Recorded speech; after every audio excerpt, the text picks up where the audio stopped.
કેમ છો ખેડૂત મિત્ર? હા સારું ને ભાઈ.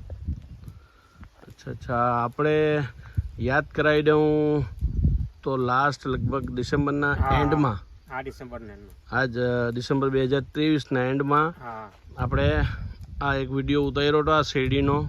ખેડૂત મિત્રો તમે જોઈ શકો છો અને જૂનો વિડીયો પણ અમારી પાસે છે જ. અને જે ખેડૂત હતા તે સમયે તે જ ખેડૂત અત્યારે પોતાનો રિવ્યૂ આપે છે પોતાની ભાષામાં. તો તમે જોઈ શકો કે એમણે મારુતિ પોતાસ અને મારુતિ સમૃદ્ધિ ઓર્ગેનિક મેન્યુર, જે શુભમ ફર્ટિલાઇઝર કંપની, જે સુરત જિલ્લાની લોકપ્રિય કંપની છે, તે કંપનીનું ખાતર એમણે 2 વખત વાપર્યું છે અને એમની ભાષામાં તમે સાંભળી શકો કે શું ચેન્જ જોવા મળે છે. બોલો ખેડૂત. રિઝલ્ટ સારું છે.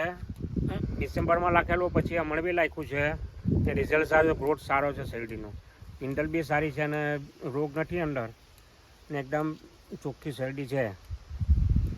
સરસ સરસ. એટલે ઇન શોર્ટ તમે એવું કહી શકો કે આ ખાતર વાપરવાથી જમીનમાં જે શેરડી વાવી હતી તેનો ગ્રોથ પણ સારો છે અને જે શેરડી પિંડલે ચડે ત્યાર પછી જે એનું પોષણ થવું જોઈએ તે પણ ઘણું સારું છે.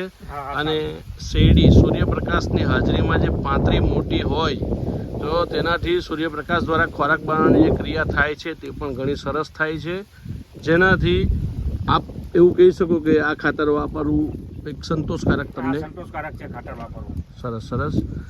આ જોઈ શકો છો